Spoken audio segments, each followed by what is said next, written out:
धम्मपद गाथा क्रमांक 223। आज दिनांक 12 अक्टूबर 2020। आज ये धम्मपद हम कुछ देरी से दे रहे हैं। 2 घंटे तक हमारे एरिया की और कुछ नज़दीक एरिया की इलेक्ट्रिक लाइन बंद होने के कारण कोई प्रॉब्लम कहीं हुआ होगा, तो इसकी वजह से यह धम्मपद आज 12 अक्टूबर को देरी से हो रहा है। ये धम्मपद की गाथा तथागत भगवान बुद्ध ने राजगृह के वेणुवन में जब वो साधना हेतु तथागत बुद्ध विहार करते थे, तब राजगृह के वेणुवन में उत्तरा उपासिका को उद्देश्य करके ये गाथा, ये देशना कही थी। अकोधेन जिने कोधं असाधु साधुना जिने जिने कदरिय दानेन सच्चे नाली कवादिनं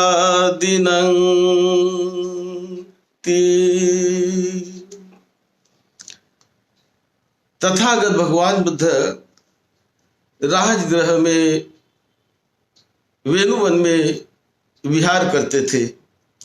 उस समय राजगृह के एक सुमन श्रेष्ठी जो बड़े धनी थे, और उनके यहाँ एक पूर्ण नाम के निर्धन व्यक्ति कोई नौकरी कर रहे थे। गरीब व्यक्ति, निर्धन व्यक्ति। तो एक दिन राजगृह में 7 दिन के उत्सव की घोषणा कर दी गई कि किसी नक्षत्र के उपलक्ष्य में 7 दिन का उत्सव वहां पर राजगृह में एक मेले की तरह घोषित कर दिया गया, माना जा रहा था। तब सुमन श्रेष्ठी ने पूर्ण को कहा कि देखो भाई, हम तो सब मेले में 7 दिन के उत्सव में सम्मिलित हो रहे हैं, आप क्या करेंगे? आप चलेंगे उत्सव में? तो उन्होंने कहा कि उत्सव में हम कहाँ गरीब आदमी आएंगे, हम तो निर्धन आदमी, हमारे यहाँ तो खाने पीने की भी मुसीबत है, तो ये उत्सव तो केवल अमीरों का होता है, मैं तो नहीं आऊँगा, मैं जाकर कुछ काम करूँगा। यदि मुझे 2 बैल मिल जाए तो मेरी छोटी सी जो खेती है वहाँ पर मैं कुछ दिन तक काम करूँगा। ऐसा उन्होंने पूर्ण, जो उनके नौकर थे, उन्होंने कह दिया। और वो श्रेष्ठी ने 2 बैल की व्यवस्था भी उनको कर दी कि ठीक है भाई, जाओ तुम काम करो, हम तो उत्सव में सम्मिलित होंगे, उत्सव में हम लगे रहेंगे। तो इस प्रकार वो 2 बैल लेकर अपनी खेती करने के लिए खेती पर गया, 2 बैल लेकर। और उसी वक्त, उसी दिन, वो दिन तो बड़ा मंगलमय ऐसा ही दिन था कि उसी दिन अरहत सारिपुत्र ये 7 दिन तक निरोध समापत्ति ज्ञान के अवस्था में बैठे हुए थे, और उनका 7वां दिन उस दिन खत्म हो गया। तो जब वो ध्यान से निकले 7वें दिन के बाद, उठ गए, तो उन्होंने देखा कि आज कौन लाभी होगा, किसको फल मिलने वाला है, और मैं कहाँ जाऊं, भिक्षा किससे लूं मैं कि जो लाभी हो जाए। तो वैसे वो आवरण करने लगे, अपने दिव्य दृष्टि से सारिपुत्र देखने लगे। तो सारिपुत्र को ये निर्धन गरीब पूर्ण नाम का व्यक्ति दिखाई दिया। उन्हें लगा कि आज ऐसा हो कि पूर्ण के यहाँ हम चले, ऐसा सोचकर सारीपुत्र वो ध्यान भावना से उठकर सुबह पूर्ण जिस खेती में हल चला रहा था तो वहां जाकर नजदीक कोई वृक्षों की झुरमुट में जाकर ये बैठ गए सारीपुत्र कि वो उनको देख ले। जब सारीपुत्र वहां पर बैठ गए तो ये पूर्ण नाम के उस व्यक्ति ने हल चला रहे थे, देख लिया कि सारीपुत्र कहीं नजदीक ही पेड़ों की छाया में झुरमुट में बैठे हुए हैं, तो चलो मैं उनसे मिलूं। उन्होंने अपना हल वहीं रोक दिया और हल छोड़कर सारीपुत्र को मिलने के लिए चले गए और बहुत श्रद्धा से उन्होंने अरहत सारीपुत्र को पंचांग प्रणाम किया, बहुत आदर से प्रणाम किया और उनको दत्तुवन दे दिया कि इनको सुबह आए हैं, इनको दत्तुवन चाहिए। दत्तुवन दिया, पानी ला कर दिया उनके पात्र में और उनकी सेवा करने का संकल्प करके तो सारीपुत्र ने अपना पात्र उनके हाथ में दे दिया। वो गए, पात्र में पानी भर के लाया, जल भर के लाया और सारीपुत्र को दे दिया। उसके बाद सारीपुत्र सोचने लगे कि भोजन के लिए यदि मैं इनके घर जाऊं तो इनका तो अपना घर नहीं है, ये दूसरों के घर में किराए से रहते हैं। यदि मैं इनके घर की तरफ जाऊं तो शायद ये मुझे नहीं देख पाएंगे, इनकी जो भारिया है, इनकी मिसेस है, ये मुझे नहीं देख पाएंगी। इसलिए उन्होंने तय किया कि उनको मैं रास्ते में ही मिल जाऊंगा। जब वो इनको मिलने के लिए आएगी उसी समय रास्ते में उनसे मुलाकात मेरी हो जाए। ऐसा वक्त देखकर सारीपुत्र भोजन के लिए निकले तो उस समय जो पूर्ण थे, ये पूर्ण की भार्या उनकी पत्नी अपने पति के लिए खाना बनाकर खेत में ला रही थी। सारीपुत्र जाने लगे, रास्ते में मुलाकात हुई और जब उन्होंने सारीपुत्र को देखा, उनके पत्नी ने, उनके भार्या ने, तो वो देखकर बहुत श्रद्धा से उन्होंने अपना सामान रख दिया, जो उनके हाथ पे थैली थी वो रख दिया और वंदन किया सारीपुत्र को सर्वप्रथम। और वंदन करके उनके पास जो भोजन था तो उन्हें लगा कि ये भोजन मुझे सारीपुत्र को देना चाहिए, ये भूखे होंगे, पात्र इनका खाली है। तो यह सोचकर सारीपुत्र ने पात्र आगे किया और वो उनके पात्र में भोजन देने लगी, जो भोजन अपने पति के लिए ले जा रही थी। अब उनको लगा कि मेरे पति के लिए बाद में मैं भोजन दे दूंगी, लेकिन आज मुझे सर्वप्रथम सारीपुत्र महास्थविर को भोजन देना है, ये भूखे होंगे। ऐसा सोचकर उन्होंने सारीपुत्र के पात्र में वो भोजन डाल दिया। तो जब वो भोजन दे रही है तो सारीपुत्र ने, जब भोजन आधा हो गया तो हाथ उन्होंने रोक दिया। तो उन्होंने कहा कि बनते हाथ रोको नहीं, ये भोजन केवल एक ही व्यक्ति के लिए है, आप पूरा भोजन लीजिए, मैं जाकर और मेरे पति के लिए दूसरा भोजन दे दूंगी, आप आधा भोजन नहीं लीजिए, पूरा भोजन लीजिए। तो आग्रह पर सारीपुत्र ने हाथ और ऐसा साइड में कर दिया और उन्होंने पूरा जो भी जितना भोजन था, एक व्यक्ति के लिए वो भोजन था, सारा भोजन उन्होंने उनके पात्र में डाल दिया। और सारीपुत्र ने वो भोजन लेकर सारीपुत्र ने उनको आशीर्वाद दिया। तो वो कहने लगी कि जो आपका बल है, जो आपका ज्ञान है, उस ज्ञान के भागी हम भी हो जाए। आपके द्वारा जो साक्षीकृत धम्म है, उस धम्म का हमें भी साक्षात्कार हो जाए, हम भी उसके लाभी हो जाए। इस प्रकार का उसने संकल्प किया दान देते समय। सारीपुत्र ने कहा ऐसा ही होगा, बस इतना सारीपुत्र ने कह दिया। उसके बाद वो जो पूर्ण की पत्नी, वो दौड़े दौड़े घर गई, घर जाकर दूसरा भोजन बनाया और भोजन बनाकर अपने पति के लिए वो खेत में ले जा रही है।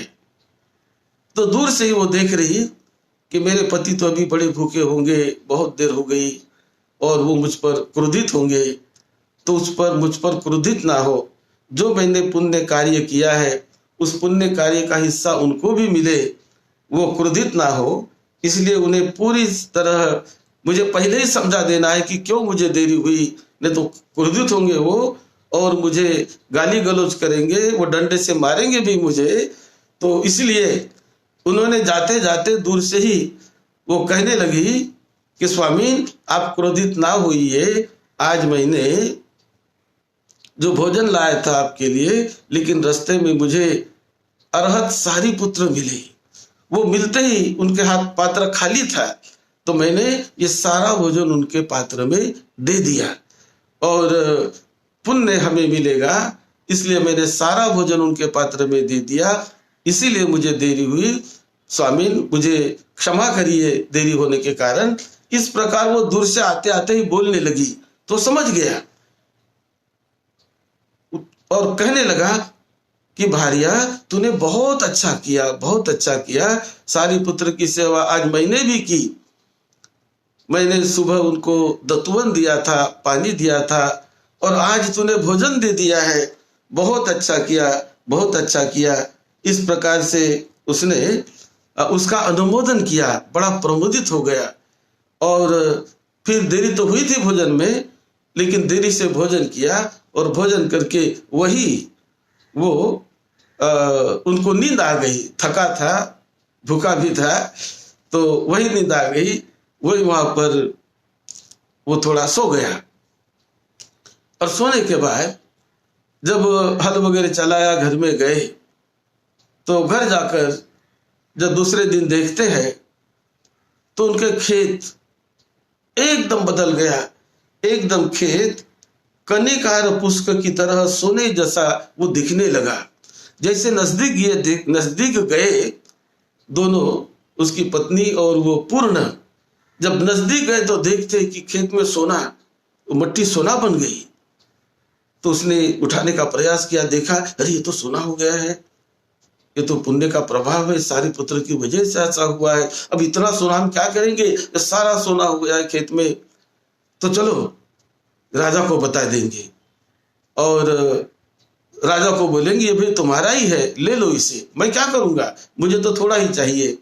ऐसा करके वो गए और राजा को मिले, राजा को कहा कि देखो मेरे खेत में सोना हो गया है, सारी पुत्र की मैंने सेवा की थी, उसके पुण्य प्रभाव से हुआ है, तो राजन आप ये सब ले लीजिए। ऐसा जब सारी कहानी राजा को सुनाई तो राजा बड़ा प्रसन्न हुआ और राजा ने अपने राज कर्मचारी को भेजा कि जाओ वहां पर गाड़ियां लेकर जाकर वहां से सोना ले आओ। तो कई गाड़ियां वहां पर लेकर उनके राज कर्मचारी गए और सोना डालकर वो ला रहे राजभवन में। तो जब वो सोना इकट्ठा करने लगे तो वहां का एक राजपुरुष कहने लगा ये तो राजा का सोना है। ऐसा कह के जब वो सोना उठाने का प्रयास करने लगा तो मिट्टी बन गया,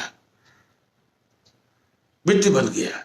उसके बाद और भी एक कर्मचारी गया राजा की तरफ कि राजन वहां तो सोना नहीं है, वो तो मिट्टी है। तो क्या कहा तुमने? हमने कहा था राजा का सोना है।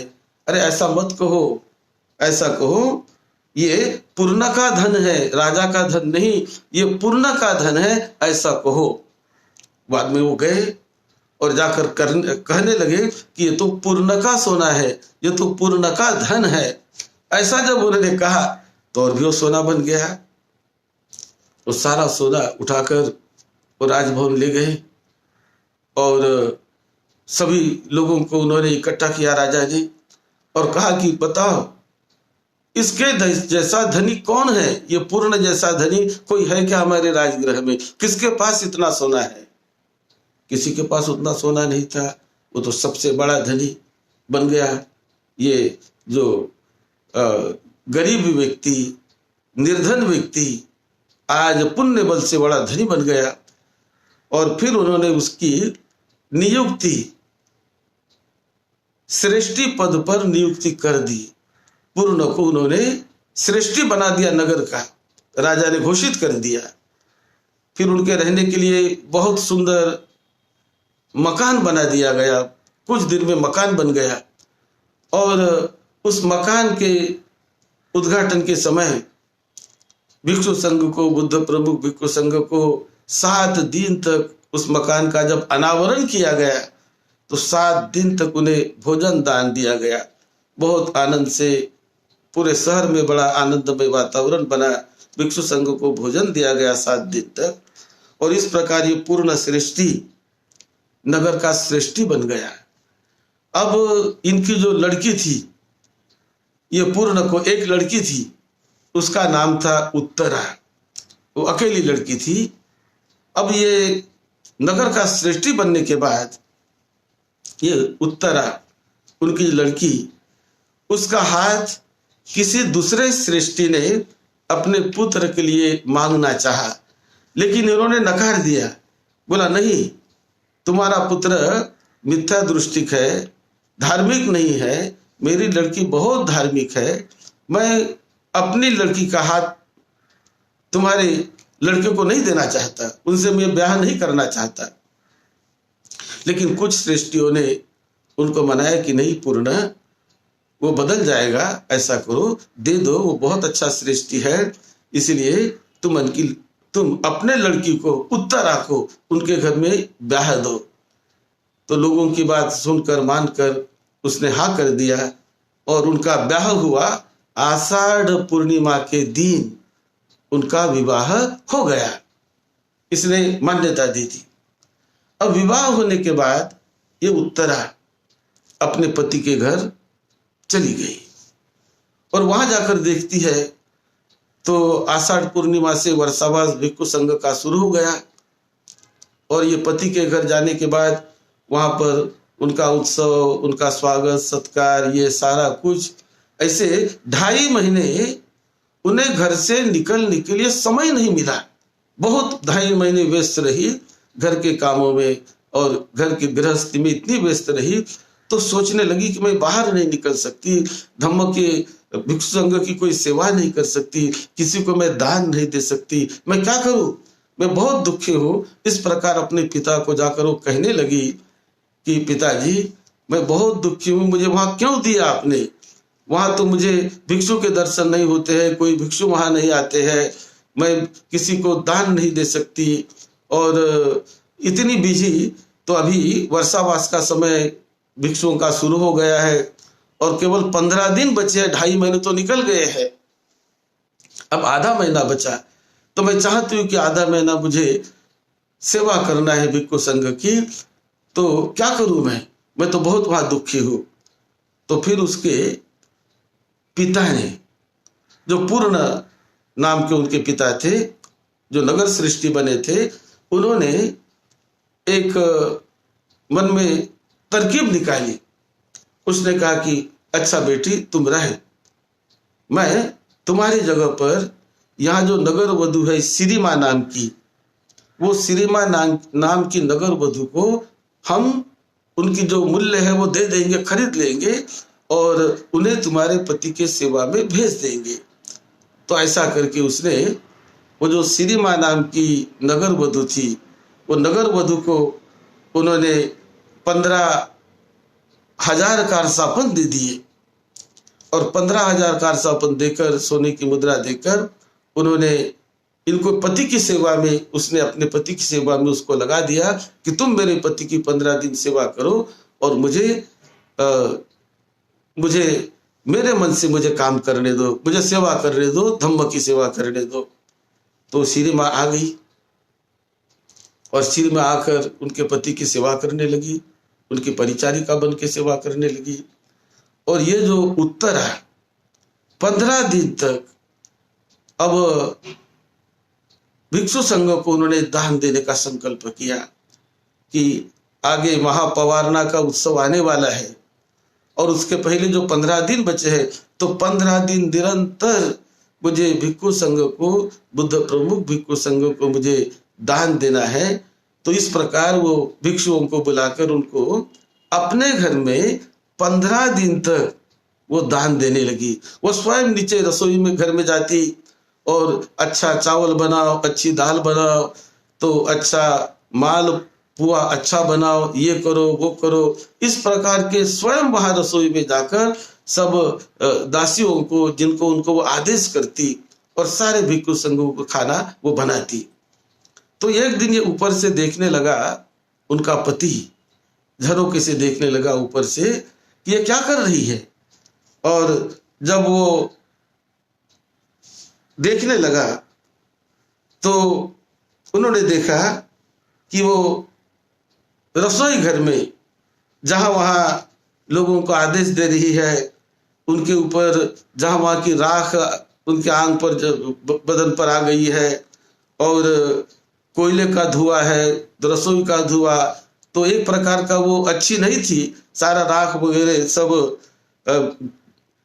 उनके शरीर पर वो रसोई की आने लगी और वो पसीने से भीग गई थी, पसीने से भी भीग गई। तो ये उनका रूप देखकर उनका पति ऊपर से मुस्कुराने लगा कि अरे क्या इसने हालत बना दी, ये भिक्षुओं की सेवा करने में देखो कितनी ये मतलब मेहनत कर रही है, कितनी ऐसी बेहाल हो गई है। तो इसलिए वो मुस्कुराया। अब ये श्रीमा जो वेश्या थी, श्रीमा वो नगर वधू थी, तो उसने देखा कि ये क्यों मुस्कुरा रहे उसको देखकर, उसकी ऐसी हालत देखकर। और ये श्रीमा के मन में ऐसा लगने लगा, वो तो भूल गई कि मैं बाहर की स्त्री हूं, मुझे खरीदा गया है। उसे लगने लगा मैं ये घर की हूं, मालकिन जैसी वो विहरने लगी कि मैं अभी मालकिन हूं। इस प्रकार से वो रहने लगी और उसके मन में अब उसके प्रति क्रोध निर्माण हो गया, उत्तरा के प्रति, कि यह क्यों उसको देखकर मुस्कुराया। वो तो पसीने से भीगी हुई है, कोयले की धुआं उसके ऊपर चढ़ा है, दाग है, लेकिन फिर भी ये क्यों मुस्कुराया। जलन उसको आने लगी और उसने क्रोध के मारे श्रीमा कहने लगी कि अरे ये तो अभी भी उसी पर प्यार करता है, उसका ही स्नेह इसके मन में है। तो उसके मन में ईर्ष्या आने लगी और ये क्रोध आकर उसने क्या किया कि वहां पर वो स्वयं श्रीमा वहां पर गई और जाकर एक कढ़ाई में जो घी उबल रहा था, घी में कुछ बना रहे थे, तो उबलने वाला घी, वो घी उसने अपने एक जो कटछुल होता है उसमें उसने वो घी डाल दिया और वो उबलता हुआ घी उन्होंने कटछुल में लेकर उबलता हुआ घी उन्होंने श्रीमा के सर पर डाल दिया कि ये जल जाए और मर जाए। तो ऐसे उसने डाल दिया। अब वो जो कड़छुल में उबलता हुआ घी लेकर उनके सिर पर डालने के लिए वो जब आ रही है श्रीमा, तो उत्तरा ने आते हुए देखा और एकदम मैत्री भावना करने लगी कि मेरे मन में तो इसके प्रति कोई द्वेष नहीं है, मैं तो इसे मेरा उपकार किया हुआ ही मानती हूँ कि ये मेरी सहेली है और मैं इसके उपकार को नहीं भूलूंगी। मेरे पति की सेवा के लिए स्वयं आ गई है, तो मेरे प्रति कोई, मेरे हृदय में इसके प्रति द्वेष न हो। यदि मैं मर भी जाऊंगी तो कोई हर्जा नहीं, ये दूसरे लोक में मैं चली जाऊंगी। तो इस प्रकार से जब उसके ऊपर वो कड़छुल लेकर उबलता हुआ घी उसके ऊपर उसने जब छोड़ा, ये मैत्री भावना करने लगी। और मैत्री भावना करते समय वो जो उबलता हुआ गर्म घी वो ठंडे पानी जैसा हो गया और कुछ इस पर असर नहीं हुआ। तो श्रीमा ने सोचा अरे वो घी उबलता नहीं होगा, इसलिए दूसरा कड़छुल से, दूसरे कड़छुल से और भी इसके ऊपर डाल दूं मैं। ऐसा करके श्रीमा वो दूसरे कड़छुल से उबलता हुआ घी और भी डालने लगी। ये डालते समय कुछ दासियों ने देख लिया और देखकर उसको दासियों ने पकड़ा पकड़ा, मारा, पीटा और कहने लगे, "ले दूर हट दुष्टे।" ऐसा करके उसको उनकी दासियों ने उसको दूर हटा दिया, उसको मारा पीटा उसको और दूर हटा दिया। और दूर हटाने के बाद उन्होंने कहा कि तूने बड़ा अनुचित काम किया और इसलिए तुझे हमारी मालकिन की माफी मांगनी पड़ेगी। वो भी पश्चाताप करने लगी कि सही माने में अब उसको होश आ गया। वो कहने लगी, अरे मैं तो अपने आप को इस घर की मालकिन ही समझकर रहने लगी, 15 दिन में तो मैं बदल ही गई और मैं तो खरीदी हुई स्त्री थी, लेकिन वो भूल गई मैं और अपने आप को मालकिन मानकर मैंने उसके ही ऊपर प्रहार करना शुरू कर दिया। तो बड़ा अनुचित काम मेरे हाथ से हो गया। इसका पश्चाताप ये श्री मां गणिका को हो गया और पश्चाताप होने के बाद वो माफी मांगती है, उनके पैर पर पड़ती है, कहते कि उत्तरा सहेली मुझे माफ कर दे, मुझे माफ कर दे, मेरे हाथ से गलती हो गई है। उत्तरा ने कहा कि मैं माफ नहीं करूंगी, माफी मांगना है तो मेरे पिता को माफी मांगो। तो हाँ, मैं तुम्हारे पिता को माफी मांगूंगी, नहीं मेरे वर्तमान पिता पूर्ण जो है वो तो मुझे जन्म देने वाले हैं। मेरे वर्तमान पिता है सम्यक संबुद्ध, यदि बुद्ध तुझे माफ कर देंगे तो तुझे माफी मिलेगी, मैं माफ नहीं करने वाली। मेरे जो पिता है धम्म पिता, ये मेरे धम्म पिता है सम्यक संबुद्ध, जिनकी वजह से मेरा उद्धार हो गया है, तो वो यदि माफ करेंगे तो माफी मिलेगी तुझे। ऐसा उस उत्तरा ने कहा।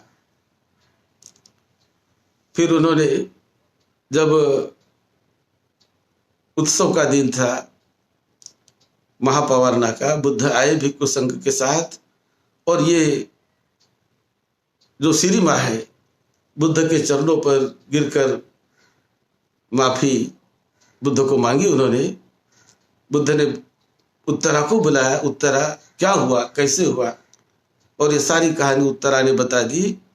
तो उत्तरा ने कहा कि बत्ते जब इन्होंने मेरे ऊपर उबलता हुआ घी कटछुरे से जब डाला तो मैं सोचने लगी कि मेरे मन में तो रत्ती भर भी इनके मन में क्रोध नहीं है, मेरे मन में तो मैत्री ही है और ये मैत्री के बल से मैं मर भी जाऊं तो भी इसका कल्याण हो, इसका मंगल हो, ये भावना मैंने मेरे मन में रखी थी भगवान।